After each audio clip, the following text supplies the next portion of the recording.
Welcome students. Today's session we will discuss how, when, where this salt march took place leading to the civil disobedience movement, how it has spread all across India, what is the reaction of the people and in what way brutally Britishers tried to put the Indians down. So all these points we will discuss in today's session, the salt march and the civil disobedience movement. Before we start, let's recapitulate the topic we have discussed in the previous session. After calling of non-cooperation movement in the year 1922, there was some disturbances, tussle within Congress party, and two leaders have set up Swaraj party to contest in the elections, and those two leaders were Motilal Nehru and C.R. Das. At the same time, two factors shaped Indian politics. One is great economic depression. Due to this, village people, the countryside and the rural area people were affected. And the second one is the Simon Commission, which is sent by Tory government to study the Indian constitution. Indian leaders were not happy because there is not a single Indian in this. So, in order to convince the Indian leaders, in 1929, Viceroy Irwin has given two offers. One is Dominion status, in the sense dual government, and in unspecified, doesn't know, they didn't mention any time and date of this Swaraj idea. And then second, he called the Indian leaders to attend the first roundtable conference to London. So agitated by this proposal, Nehru has finally given a call in December 1929 in Lahore session, means Lahore, which is at present in Pakistan. There was a Congress meeting. There he has given a call for Purna Swaraj. And then he said that January 26th, 1930 will be celebrated as Independence Day. But there was not much response to this call of Independence Day celebrations. Then all the people went to Mahatma Gandhi. Now Mahatma Gandhi entered into the scene. 1922 has called up. Then after, now politically has entered into the scene, and then he jotted down a plan of action for the start of civil disobedience movement. Now let's see what are the steps taken by Gandhiji to start the civil disobedience movement. On 31st January 1930. 26 January 1930, Nehru has given a call for Independence Day celebrations. Not much reaction to that. So 31st January, Gandhi has written letter to, who was the Viceroy at that time? Lord Irwin. He has written a letter to Lord Irwin stating 11 demands. And these demands included demands of the industrialist, peasants, vast variety. So Indians had lot many demands. They weren't expecting more from the British government. They need more demands to be satisfied from the Britishers side, of which are of generalist interest, which are in favor of industrialists and peasants.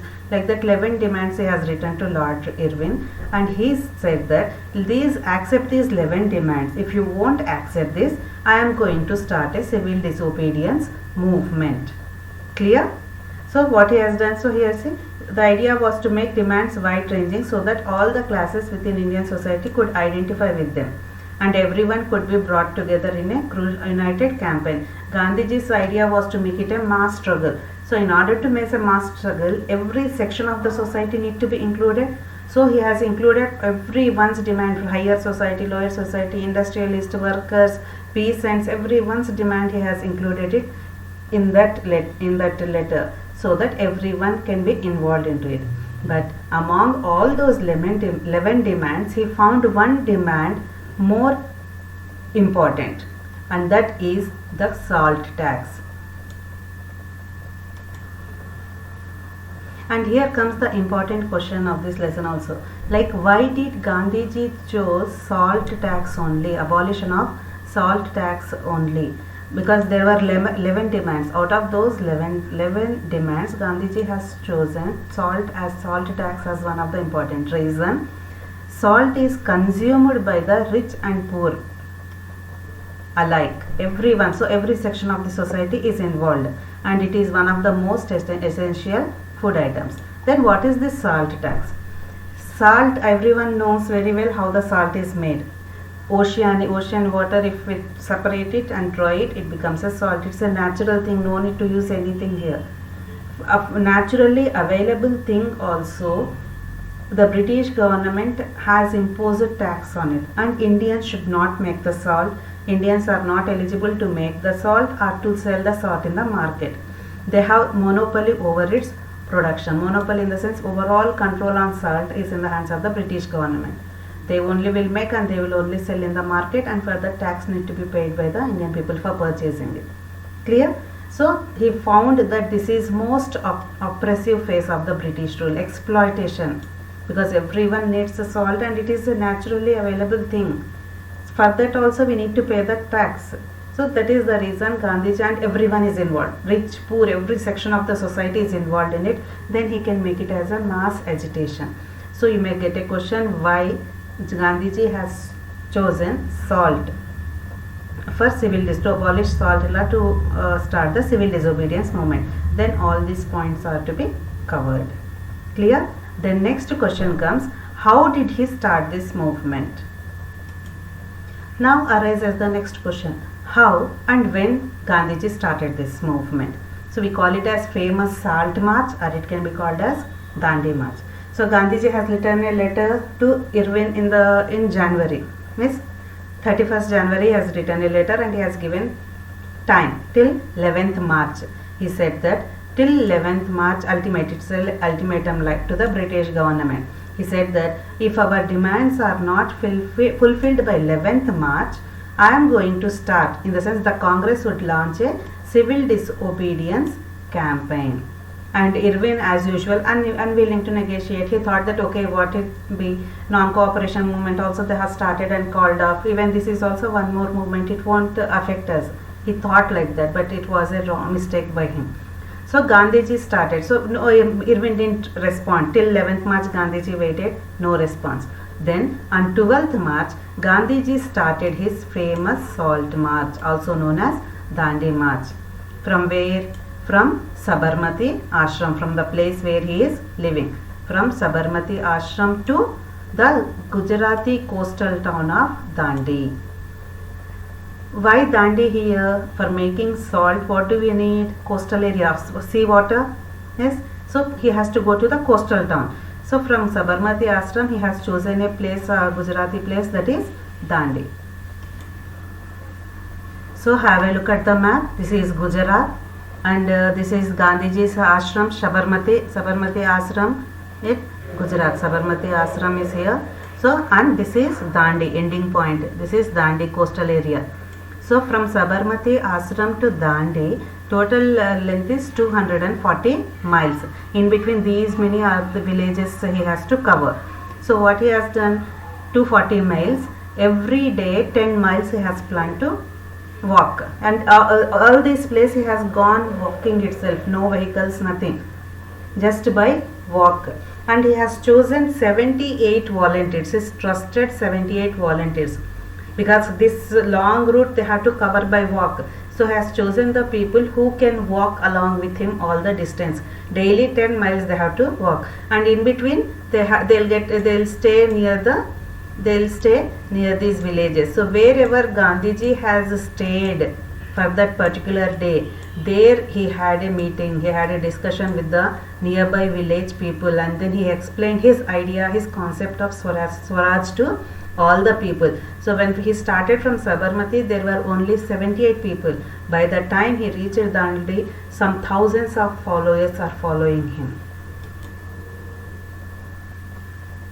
So 12th March, Gandhiji started his famous Salt March accompanied by 78 of his trusted volunteers. So 240 miles from Sabarmati Ashram to Dandi. So how many miles? 24 days he has walked, and per day it is 10 miles per day. By the time he reached Dandi, there was thousands of people who were standing for him. So on 6th April, Gandhiji reached Dandi, and he ceremonially violated the law. What is salt law? Indians should not make the salt law. So what he has done, after reaching Dandi, he manufactured salt by boiling sea water. Means he has made the salt and he has violated the law. That is the start of civil disobedience movement. Civil disobedience movement in the sense disobeying or not obeying the laws, or another word, breaking the laws. There is one difference between non-cooperation and civil disobedience. Non-cooperation movement in the sense not cooperating with the Britishers. There breaking the law is not involved, only not cooperating, whereas civil disobedience, disobeying the laws. This is the major difference and one of the important question also. What is the difference between civil disobedience movement and the non-cooperation movement? So how was it different from non-cooperation? Now people asked not only to refuse cooperation, now they are allowed to break the colonial laws. So thousands of people in different parts of the country, they went to the seashore, they started manufacturing salt, they started demonstrating in front of the government salt factories. Along with this, they have boycotted, like non-cooperation movement time, along with breaking the law, they have boycotted foreign cloth, they have picketed liquor shops, and then peasants refused to pay the taxes, village officials resigned. All these like non-cooperation movement. Extra additional is now they are allowed to break the laws. Even breaking the law, like forest people started entering into the forest, because reserve forest people are not allowed to enter into the reserve forest. Now people are allowed to enter into the forest. Not allowed, but they are breaking the law by entering into the forest, by collecting wood and grazing the cattle. Now people started breaking the law and this spread all over India. So British didn't accept this much response from the people. Worried by these developments, the colonial government began arresting the Congress leaders one by one. This led to violent clashes in many places, and now here comes the name Abdul Ghaffar Khan. Okay, Abdul Ghaffar Khan, famous personality, and he is also a great disciple of Gandhiji. He is also called as Frontier Gandhi. Frontier Gandhi in the sense west part of India, like present day Pakistan area, he belongs to that area, and there people regarded him as Gandhi because he is strictly followed, he is a good follower of, or very devout disciple of Gandhiji. When he was arrested in the year April 1930, then crowds demonstrated on the streets, leading to police fighting and the killing of the people. Many people were killed in the firing. Again, Mahatma Gandhi also got arrested. At that time, industrial workers in Sholapur, they attacked police posts, municipal buildings, law courts, railway stations. Wherever they have found the British building, they have started violence.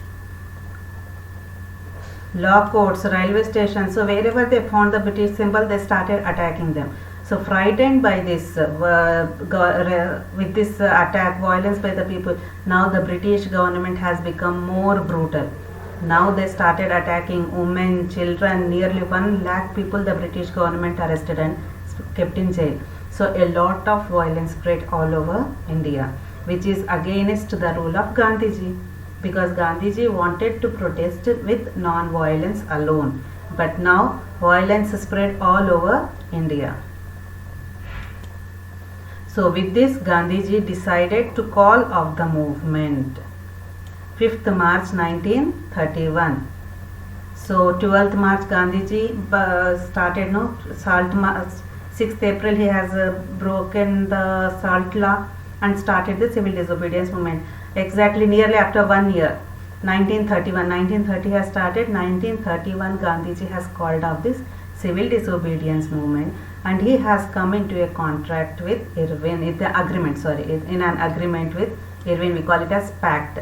It is referred to as Gandhi-Irwin Pact. One of the important point of this lesson also. Gandhiji called off civil disobedience movement, and he has come into an agreement or negotiation with Irwin. It is known as Gandhi-Irwin Pact. As per this agreement, Gandhiji consented to participate in the Round Table Conference. Do you remember first Round Table Conference which Lord Irwin has given in the year 1929?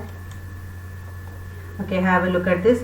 During the time of Simon Commission, Irwin has given an offer. October 1929, Irwin has given an offer of dominion status, and the first round table conference, to attend the first round table conference, whereas Nehru and Subhash Chandra Bose were angry and they were against it, and Nehru has given a call for complete independence.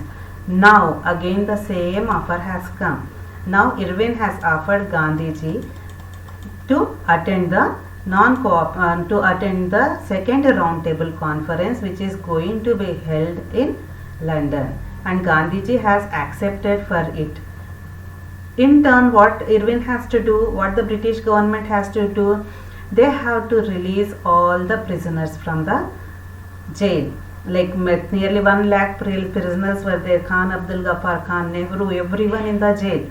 He said that if you are ready to accept to go for roundtable conference in London, I will release all the political prisoners. This was the word given by Irwin.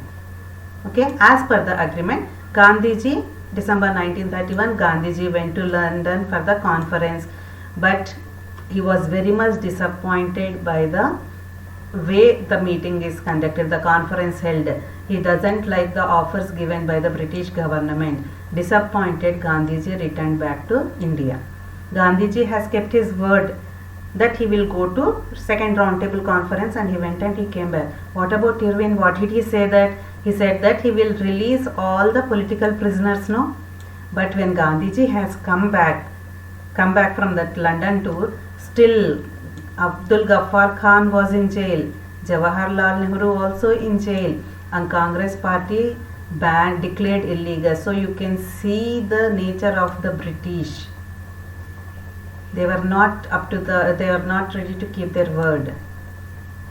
So after coming back disappointed by these things, Gandhiji again wanted to relaunch the civil disobedience movement.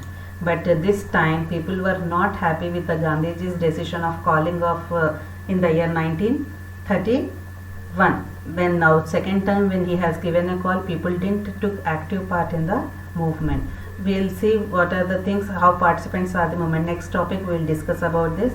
Then finally, though Gandhiji relaunched civil disobedience movement in the year 1932, but slowly by 1934 it lost its momentum, means significance. Slowly it lost its importance, significance, space, and people forgot about the civil disobedience movement slowly. Okay, this is figure 7, Dandi March. This is Gandhiji here. The picture taken when Gandhiji was going for a salt march. During salt march, Mahatma Gandhi was accompanied by 78 volunteers, and the way thousands of people have joined. Figure 8, you can see police cracked down on satyagrahis in 1930 when peaceful protests were going on. How police were trying to put these satyagrahis aside. Now let's discuss in brief the points we have discussed till now in this lesson. We have started with 26 January 1930, Nehru's call for Independence Day celebration. People not much response to this call. Then Gandhiji has entered into the scene, and he has jotted down a plan to start a mass movement once again. 1921 he has started, then after that again 1930 he has jotted down a plan. So 1930 January 31st January 1930, Gandhiji has written a letter to Viceroy for asking him to satisfy the 11 demands, to accept the 11 demands of the Indian people.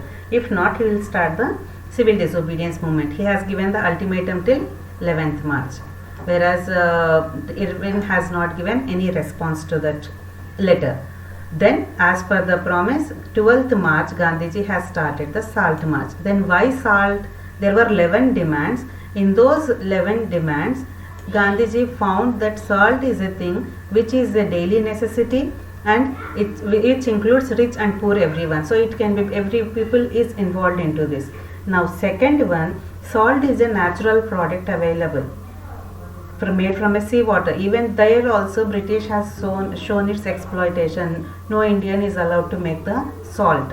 That is salt law. So he wanted to make the salt and break that salt law.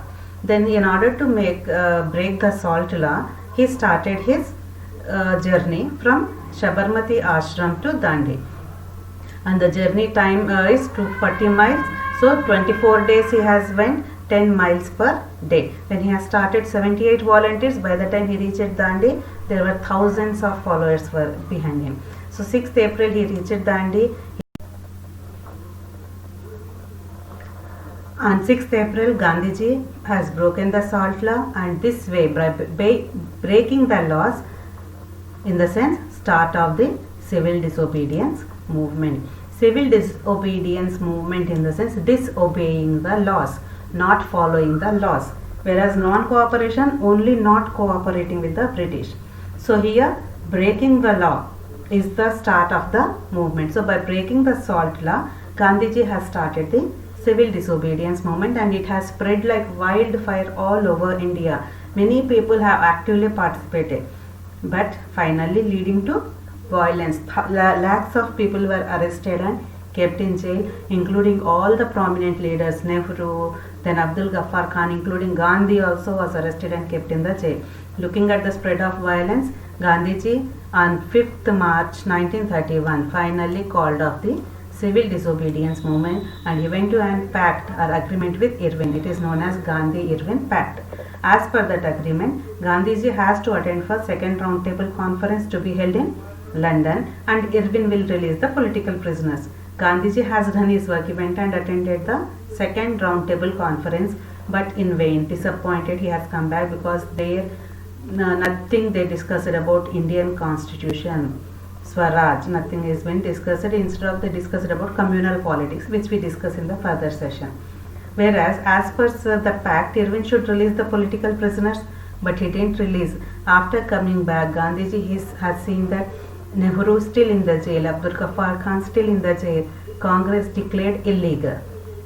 So disappointed, Gandhiji relaunched the civil disobedience movement in 1932, but many people didn't took active part in it. Finally, by 1934, it has lost its momentum. Then what is the why people didn't? In what way people has taken the active part in the movement? Why they were unable to show the same type of enthusiasm when they have relaunched?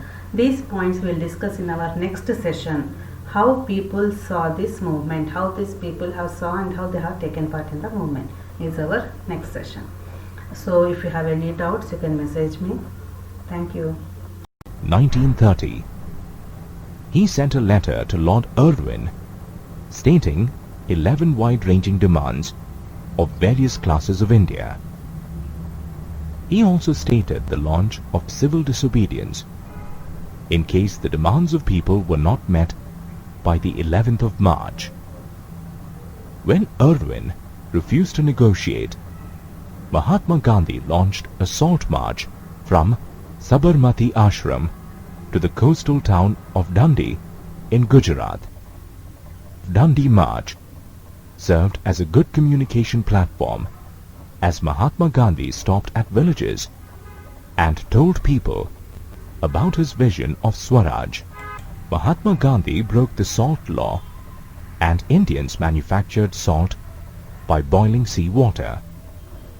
This marked the beginning of the civil disobedience movement. We can see a lot of difference. The civil disobedience movement spread across the country like wildfire. He encouraged people to fight for Swaraj and oppose the British rule in a non-violent manner. The British got worried by the growing popularity of the movement, and so they began arresting all prominent Congress leaders. In April 1930, Abdul Ghaffar Khan, a political and spiritual leader and follower of Gandhiji, was arrested. Angry people, in retaliation, the police opened fire, in which many people got killed. At some places, when Mahatma Gandhi got arrested, several industrial workers in Sholapur attacked the government buildings and offices. Frightened and shaken, the British government responded with a policy of brutal repression and arrested thousands of satyagrahis and even attacked children and women. On seeing the white, Mahatma Gandhi decided to call off the civil disobedience movement in 1931. This decision, 1931, Mahatma Gandhi entered into a pact with Lord Irwin, the Viceroy of India. This pact is known as the Gandhi-Irwin Pact. He agreed to participate in the Round Table Conference to be held in London. On the other hand, 31, Mahatma Gandhi visited London, but he came back disheartened as the negotiations did not reach any final decision. Jawaharlal Nehru and Abdul Ghaffar Khan had been arrested. Moreover, the British had declared the Congress an illegal party and clamped down on all protests, public meetings, and the civil disobedience movement. This time, though, not many people participated in it. Consequently, the movement completely lost its momentum by 19